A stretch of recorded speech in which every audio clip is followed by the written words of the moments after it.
This video is for the student, by the student, for the benefit of student, to promote education, because education is the key to many closed doors. Hi there, I'm back again with another video about Germany, and this video is going to be my fourth video of the series Study in Germany.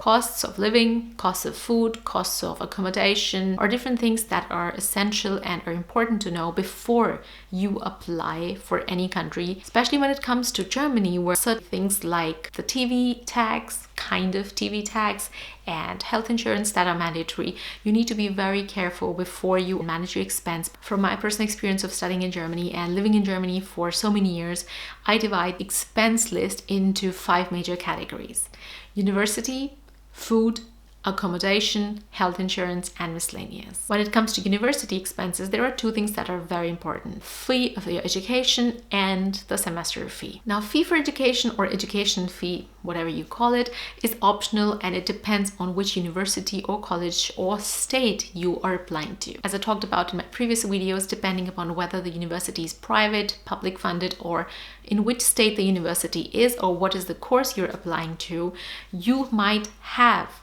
a certain fee of your education, like certain fee that you pay for graduating from that university, or you might have a fee-free education. The second fee is semester fee, which is most likely existing in all the universities or colleges. If you're applying to a university and you check through their website and it's clearly written that there is no fee except the semester fee, then you're lucky you get rid of certain €1,000 over the period of 2 or 4 years, depending upon how long your education is. You can waive this fee off and you can just consider semester fee, which is probably not so expensive because it is roughly 220 to 250 euros.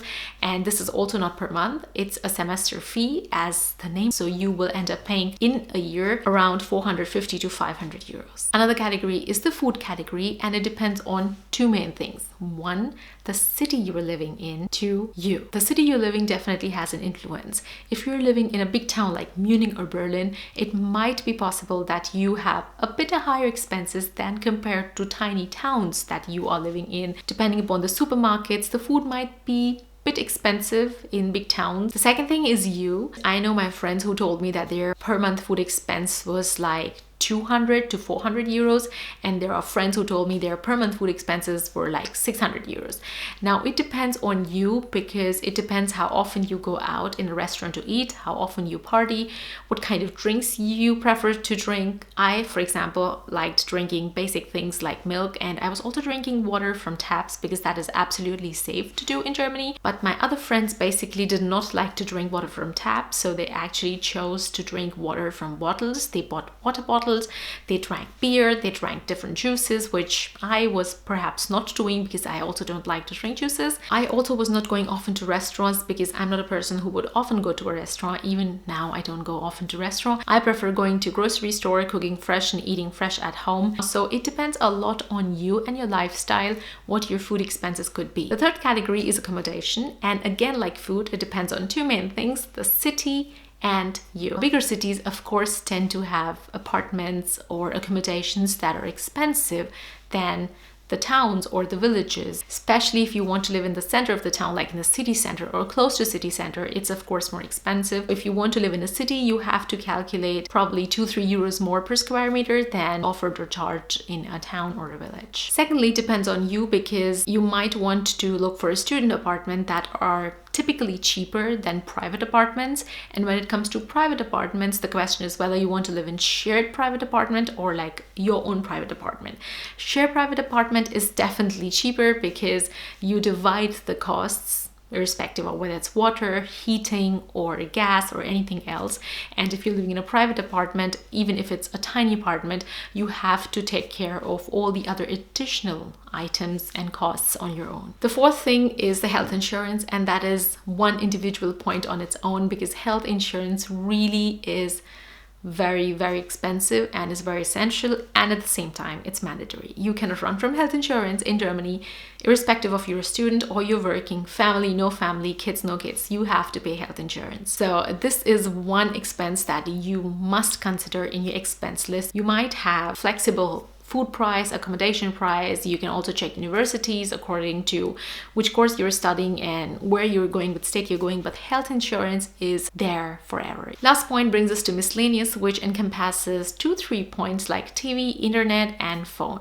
Now, phone is also up to you. You can actually choose a phone connection which is cheaper, like starts from €5.99. You can choose a cheap service or an expensive one, prepaid, postpaid, but of course, since phone is a basic amenity, you have to consider this in your expense list. Then comes the internet. If you have a phone, of course, what will you do without internet? It's 2019, You have to consider also internet prices, but they also vary, and it depends upon whether it's a normal connection or you have an optical fiber. Then you can pay more or less based on what you want to have. So this phone and internet is also very flexible based on what your budget is. You can plan your monthly budget that I only am ready to pay this much amount of euros per month for my phone and internet, or if I have now a side job, so I can pay more. So you can start paying more if you want higher speed and you want to not have videos that buffer on YouTube. The third thing is the TV tax in Germany, which is very similar to health insurance, sometimes called TV tax, but it is not exactly tax. It's basically called Rundfunkbeitrag, which means broadcast fee, which has to be paid because you are able to access certain channels online, like you are able to access certain broadcasted channels. Now, there is a big drama about this entire Rundfunkbeitrag because a lot of students decide not to pay anything because they say, why should we pay if we're not even accessing that information? There are a lot of students who pay because they're scared that if they do not pay, then there might be some other consequences which are not really good for their future.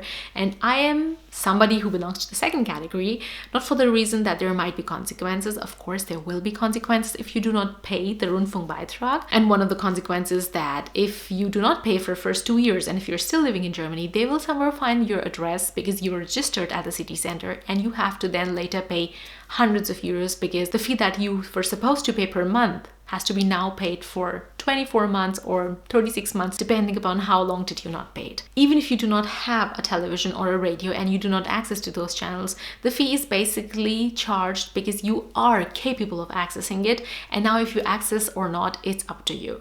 So this is something that disturbs a lot of students, and a lot of students are not aware of it, and they end up paying sometimes no fee for this because either they're not aware of it or they decide against it. I would recommend that if you are planning your expenses and if you're planning to come to Germany, please put this in your expense list. It's not very expensive. It's roughly like €17.50 per month. Basically, these are 5 categories that you need to consider when you're planning your expenses. University, depending upon whether you have a fee or no fee. Let's say you go to a university that has no education fee, but you still have to pay a semester fee, so you will be paying roughly €250. Depending upon what do you eat and what are your eating styles and what is your lifestyle, your food expense would be €180 to €200. The accommodation, again, depending upon whether you are living in a big town or like a small town or a village or in the center of the town, private or student apartment or shared apartment, it will be roughly between 200 to 220 euros. The health insurance, I will take what I paid, so 80 euros. The miscellaneous, which considers phone, internet, and the TV tax, which is mandatory, do not forget it, 17 euros for the TV, and let's say 25 to 30 euros for phone and internet. And in the very end, some parties, if you do, or if you go to restaurants and add 50 euros to that, you will end up having a rough monthly budget of 788 to 850 euros. Now, this is a budget that is not a fixed budget for all the students studying in all the universities. As I said, it is a very rough budget. It can be a little bit less, but it can also be at the same time very much depending upon what your lifestyle is. From my side, a recommendation would be, in order to support yourself, do a side job, because it not only helps you in finances, but it also helps you being active, and you do something in parallel to your studies and you don't get bored. You get to make new friends, and if you get to make German friends, then you can improve your German by talking to them in German. So have a side job that supports you managing your finances and not become a pressure or like depend on your parents still. I hope this video helped you. I wish you a nice day, evening, afternoon, or whatever, and whenever you're watching this video. If you're not subscribed to my channel, go subscribe it, and don't forget to press the bell icon, because that's how you will be notified each time I post a video. Much love.